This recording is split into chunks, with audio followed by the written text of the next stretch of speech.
Oui, aujourd'hui nous sommes donc le 13 juillet 2022. Voilà, je fais une deuxième partie là parce que tout à l'heure j'ai été coupé parce que j'avais plus assez de place. Excusez-moi pour le désagrément. Voilà, c'est indépendant de ma volonté. Hein, voilà, c'est suivant les moyens dont je dispose. Et donc c'était pour la suite, la vidéo que j'ai faite précédemment sur les interventions, les interviews données par Alpha Blondy ces derniers temps sur les médias français concernant la promotion de son nouvel album. Voilà. Et ce que je dénonce chez Alpha Blondy et chez Tikenja, de manière générale, c'est le manque de courage et l'hypocrisie dont ils font preuve. C'est ça. Parce que je dis, avec la notoriété qu'ils ont, avec les fortunes qu'ils ont, aujourd'hui, ils doivent se montrer beaucoup plus libres pour accélérer le mouvement dans le combat que nous menons. Vous voyez. Or là, quand il vient sur les plateaux de télévision, il passe son temps à dénoncer, comment on appelle ça, les impérialistes, comment dire ça, les colonialistes, hein, la France-Afrique, tout ce que vous voulez. Mais par contre, il se garde de nommer les personnes.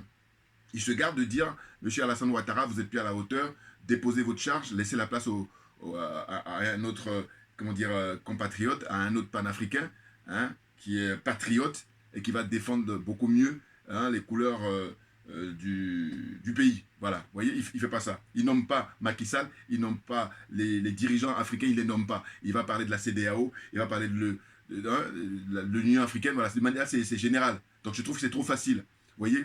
Donc je dis, ce qu'ils ont à faire et qu'ils ont à mieux à faire par rapport à leur qualité, eh bien, c'est d'aller faire des concerts tout simplement au Mali et puis en République centrafricaine. Et également, j'allais dire, dans d'autres pays comme au Burkina Faso, par exemple. Et de dire quoi? Et de dire que là, nous venons pour en finir avec la France-Afrique, pour en finir avec le colonialisme et l'impérialisme. Voilà, c'est le mot d'ordre, hein, quand ils prennent le micro avant de commencer à chanter. Juste ça, ça suffit, hein, pour faire la campagne, hein, je veux dire, dans ces 15 pays-là, y compris les Comores. Vous comprenez?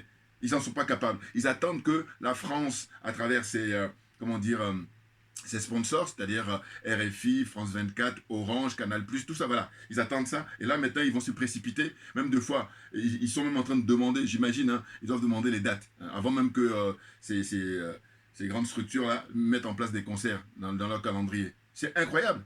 Hein. Ils ne peuvent pas eux-mêmes, alors qu'ils sont encore vivants, alors qu'ils sont en pleine possession de leurs moyens. Hein. Quand je dis moyens, donc j'entends moyens physiques, mental, et puis moyens matériels. Aller, hein, apporter leur pierre à l'édifice et ne pas se contenter de dire simplement oh ben moi j'ai chanté, c'est suffisant. Non, je suis désolé. J'ai donné tout à l'heure l'exemple quand j'ai dit, avant que ma vidéo ne se coupe, j'ai dit voilà, quelqu'un comme Lucky Dube, l'ancien chanteur sud-africain, il n'est plus de ce monde. Donc il n'y a rien à dire. Voilà. Mais vous êtes encore vivant et vous voyez très bien la situation dans laquelle nous sommes, hein, avec les problèmes qui se posent de pauvreté de plus en plus, hein, avec une minorité qui nargue le peuple, hein, qui s'approprie toutes les richesses, et vous êtes de la partie. C'est très grave. Vous voyez, c'est pour ça que je dis, bon, mais dans ce cas-là, cachez-vous. Hein, restez dans vos studios, hein, et puis qu'on ne vous voit plus. Mais ne venez pas sur les plateaux de télévision là pour insulter l'intelligence d'autrui, et en particulier l'intelligence des Africains. C'est ça que je dénonce, hein, vis-à-vis de ces artistes-là. Hein. C'est incroyable. Qu'est-ce que c'est que ces gens-là?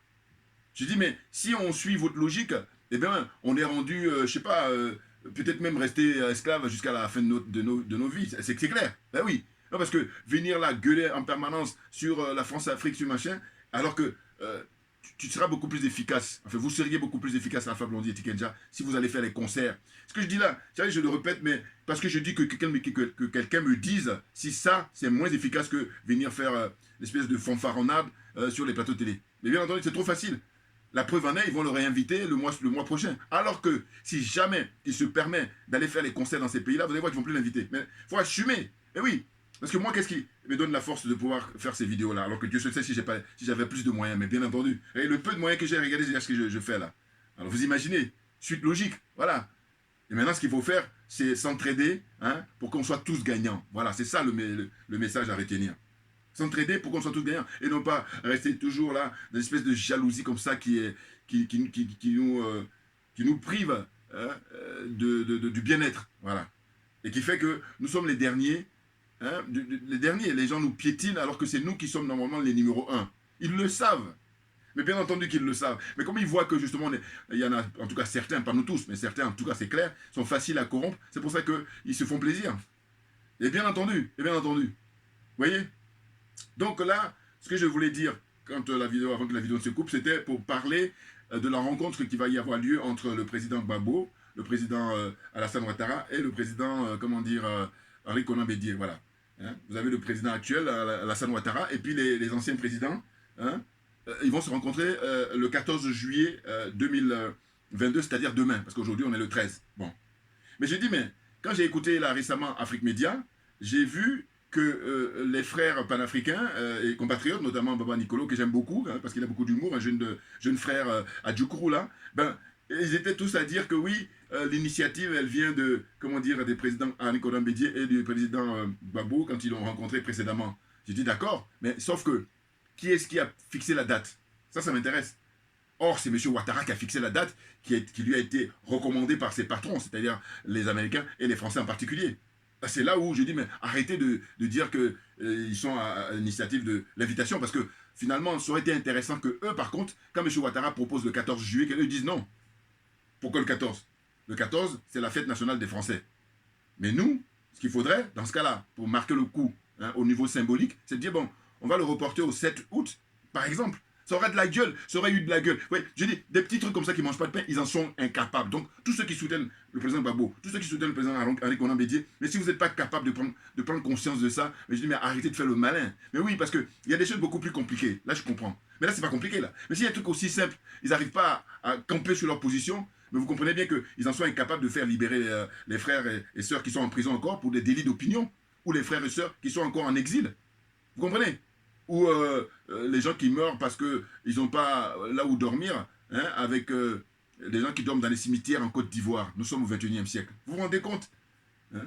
Les gens dont on casse les maisons et ils n'ont aucun relogement. Ils sont comme ça livrés à eux-mêmes à la belle étoile. Avec les enfants tout petits hein, qui sont comme ça là, dans la misère. Vous vous rendez compte? Donc ils ne pourront pas être capables de dire à M. Ouattara, basta, on arrête là. Voilà. On va passer aux choses sérieuses et on va se dire les choses. Oh là non! Ils sont simplement à rêver pour prendre la place de M. Ouattara et dire que voilà, en fait, ils vont faire semblant de dire qu'on va faire mieux, alors que non, c'est pareil, parce que dès lors que vous ne remettez pas en cause l'impérialisme, vous ne remettez pas en cause le colonialisme, vous ne remettez pas en cause la France-Afrique, excusez-moi, c'est comment dire, le même cheminement que M. Ouattara. Alors d'aucuns me disant, oui, mais le président Gbagbo, il avait déjà essayé. Oui, mais le problème c'est quoi? C'est qu'à partir du moment où il est toujours en vie et puis il dit qu'il est en pleine forme pour occuper le poste, mais dans ce cas-là, il faut qu'il aille jusqu'au bout. Or, le constat qu'on fait et que je dénonce depuis toujours, je dis, mais le président Gbagbo, c'est pas quelqu'un qui est, comment dire, c'est quelqu'un qui est désintéressé. Voilà. C'est-à-dire que c'est pas quelqu'un qui est porté sur le matériel. Voilà. Et c'est même pour ça que je le cite souvent. Mais néanmoins, ce que je lui reproche, et je continue toujours à reprocher, j'ai dit, il s'entoure mal. C'est-à-dire que tous les gens qui sont autour de lui pour le conseil, ils s'entourent mal. Il faut comparer avec le Ouattara, qu'on peut critiquer toujours, mais le mec, il sait qui choisir. Il fait un bon casting.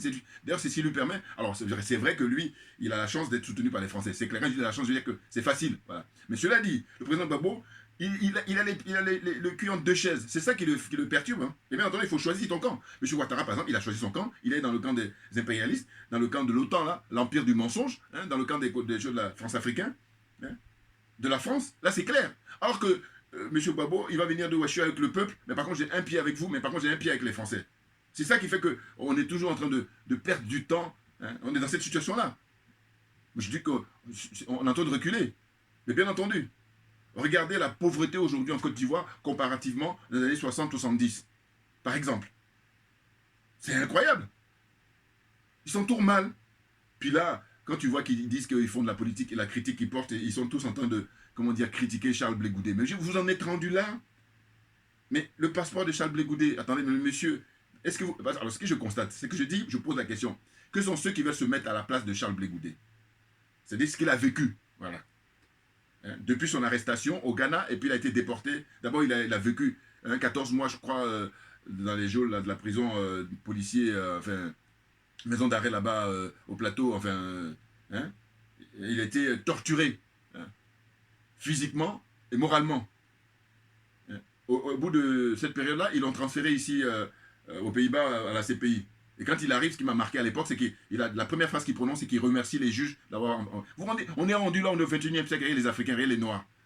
Et puis là, eux, ils sont en train de critiquer, au lieu de critiquer la France. C'est la France qui est responsable de tout ça. Eh ben non. Mais je vais vous dire, eux, quand c'est comme ça, ils applaudissent, ils sont dans leur château, ils sont dans leur palais, tranquilles. Oui, parce que vous êtes en train de bouffer entre vous, vous n'allez pas à l'essentiel. Mais bien entendu. Qu'est-ce que ces histoires de... Oui, pourquoi tu prends ta photo derrière Ouattara? Parce que Ouattara, il t'a un deal avec lui. Mais n'importe quoi. Il y a plein de gens qui sont allés directement, qui ne sont même pas embarrassés pour aller travailler avec M. Ouattara. Vous savez très bien, des gens qui ont eu des postes importants, hein, parce que Charles Blé Goudé, il était quoi? Dites-moi. D'abord, un, quel est le ministère qu'il occupait? Deux, pendant combien de temps? Alors qu'il y a des gens, je prends Alcide Djedje. Alcide Djedje, il était ministre des Affaires étrangères. Vous vous rendez compte? Le mec, il dit il va ouvertement travailler avec M. Ouattara. Et ça, je ne vois pas beaucoup de gens qui critiquent ça, hein, premier point. Deuxième point, comment on appelle ça? Mangou, le général Mangou, chef d'état-major. Vous vous rendez compte? C'est un peu comme le capitaine, qui est le premier à quitter le navire. Alors que normalement, la logique voudrait que le capitaine parte en dernier. Or que là, non. Quand il y a eu des hostilités, eh bien, il est le premier à aller faire allégeance à M. Ouattara. Ça, vous ne le citez pas. Ou quand vous le citez très vite. Alors que non. Il faut arrêter. Franchement, n'importe quoi. C'est vraiment la marmaille et on n'en finit pas. C'est pour ça que M. Ouattara, il est tranquille. Et je dis, il faut bien comprendre que la façon dont vous procédez, quand je dis vous, j'entends les hommes et femmes politiques en Côte d'Ivoire et puis ceux qui les soutiennent, mais il est tranquille jusqu'à sa mort. Et même pour enfoncer le clou, quand bien même il ne sera plus en vie, et bien les gens qui vont mettre, eux aussi vont mettre comment on appelle ça, la pression pour rester au pouvoir. Pourquoi? Parce qu'ils savent comment il faut faire pour continuer cette fuite en avant. C'est ça dont il s'agit. Donc allez-y à l'essentiel. Et aller à l'essentiel, c'est de dénoncer la base militaire française qui est là-bas en Côte d'Ivoire. Déjà. Parce que cette base militaire-là, c'est elle qui ouvre les hostilités, c'est la logistique qui permet de déstabiliser tous les pays d'Afrique en général, et en particulier le Mali, par exemple. Hein, qu'est-ce qu'il y a encore, hein, tous ces pays-là, hein, République centrafricaine, hein, la base de l'Abidjan, la base militaire française. C'est ça qu'il faut se focaliser, et puis là, vous allez à l'essentiel. Oh, c'est pas ça. Le passeport de Charles Blé Goudé, franchement. Ah, ils sont trop légers. Non, mais c'est ça qui... Non, mais je dis Ivoirien, il est bling-bling. Et je suis désolé de vous le dire. Je dis qu'en fait, évidemment qu'il y a des gens qui ont de la conscience politique en Côte d'Ivoire. Sauf qu'il n'y en a pas beaucoup. Ah oui, sinon on n'en serait pas là. Sinon on n'en serait pas là. Et puis, par contre, les panafricains, les vrais, les authentiques, on peut les compter sur les doigts d'une main. Parce que la plupart des Ivoiriens, là, ils vivent sur l'héritage du Houphouët-Boigny. Même ceux qui ouvertement se revendiquent pas d'être oufouettistes, mais dans leur fierté, la dit je suis ivoirien, c'est la Côte d'Ivoire. Mais c'est ça c'est l'héritage de Houphouët-Boigny. Mais bien entendu, parce que vous croyez que quoi? Le Ghana, d'une part, et la Guinée à côté, potentiellement, la Côte d'Ivoire n'est pas plus riche que ces deux pays-là. On est d'accord. La Côte d'Ivoire, c'est simplement que Houphouët-Boigny, il a baissé son froc, et puis il a filé tout aux Français, et du coup, ça permet de, comment dire, construire le pays, mais de façon, j'allais dire, c'est quelque chose qui est du domaine de l'illusion, parce qu'au fond, quand tu dis que tu es dans un pays démocratique, quand tu dis que tu es dans un pays qui est en avance, mais il faut que tout le monde y trouve son compte, ben oui, parce que dans les pays ici développés, je veux vous dire que les gens, ils ont des minimums, leur dignité est préservée. Or, ce n'est pas notre cas. Vous voyez, des gens sont dans l'impunité totale alors qu'il y a des immeubles qui s'écroulent, hein, au niveau choc psychologique, vous imaginez? C'est-à-dire que même si toi, tu n'es pas concerné comme ça dans un premier temps, mais le fait que tu vois ça à la télévision ou même directement quand tu es sur place, le voisin, son immeuble, mais toi-même qui es dans un immeuble, mais tu n'es pas tranquille. Or, les gens, comme ils ont la force naturelle, la force que nous donne la nature, par exemple, c'est cette capacité de résilience, fait que les gens arrivent à tenir, mais c'est pas pour autant que d'autres vont vivre tranquillement dans leur château, dans leur, grande maison là-bas, et puis ils ne se sentent pas concernés, alors que ce sont eux qui détiennent les pouvoirs. C'est ça qui pose problème. Or, au lieu de dénoncer tout ça, vous êtes là, comme ça, trop léger, ras les pâquerettes, c'est pour ça que je dis, mais ils sont rendus au bac de sable. Et maintenant, je rends hommage, et je continue de le faire, à Poutcheri Bagbale, la grande dame. Voilà. Cette jeune femme, franchement, elle assure. Elle a été faire 8 mois en prison pour délit d'opinion. Et c'est elle, aujourd'hui, malgré tout, j'ai beaucoup plus de mal à le dire, mais comme c'est au sens figuré, je vais le dire. Elle a les couilles, cette femme. C'est elle qui dit, elle appelle à ce que le 19 juillet, voilà, hein, personne ne doit aller travailler. Hein, faut faire la grève, hein, de ne pas aller travailler, de ne pas sortir de chez soi, voilà. Et il n'y a pas plus pacifique. Ah, mais bien entendu. Non, parce que quand on sort pour aller manifester, il y a des risques. Mais là, quand vous restez chez vous, personne ne viendra vous chercher. Alors on dira toujours, oui, mais tu ne vas pas utiliser, mais par contre, on a la liste pour pouvoir t'enlever ton jour du fait que tu n'es pas allé travailler. Mais non, mais attendez, ça participe au sacrifice, mais bien entendu. Non, parce que sinon, vous allez travailler, d'accord. Mais le problème, c'est que vous êtes là dans le nivellement par le bas, parce que vous êtes en train de pleurer partout. La vie est chère, mais à un moment donné, il faut en finir avec ça. Ben oui. Et je dis qu'en tant qu'être humain, quand on se vante d'être un être humain, mais il faut jalouser sa liberté. Et donc, il faut aller la chercher. Hein? C'est clair. Et puis là, quand j'ai vu là justement Baba Nicolo, d'abord, premier point, j'ai dénoncé, j'ai dit non, il faut arrêter l'histoire de ils sont à l'initiative. Parce que s'ils étaient vraiment à l'initiative, pour moi, ils auraient dû dire à M. Ouattara, on ne vient pas te voir le 14, on viendra te voir le 7 août. parce que c'est la fête de l'indépendance, pseudo-indépendance, mais au moins, voilà, a choisi pour moi, ça aurait eu de la gueule que ça soit le 7 août plutôt que ça soit le 14 juillet, qui est la fête nationale des Français. Vous voyez, c'est tout un symbole. Donc ça veut dire que ces gens-là, ils sont dans la servitude volontaire et ils sont, qu'ils le veuillent ou non, des adeptes de la France-Afrique. On est en plein France-Afrique là. Franchement, c'est incroyable. N'importe quoi. Ils sont deux contre Ouattara. Il n'a aucune contrainte, alors qu'il devait avoir des préalables. C'est-à-dire que là, par exemple, ils doivent aller le voir, ils doivent se rencontrer le 14 juillet 2022. Bon, mais s'ils n'ont pas eu la force de fixer la date du 7 août, mais au moins qu'ils lui disent, écoute, bien avant qu'on vienne te voir, tu vas d'abord préalablement libérer tous les prisonniers politiques. Tous, sans exception. Et ça, c'est non négociable. Premier point.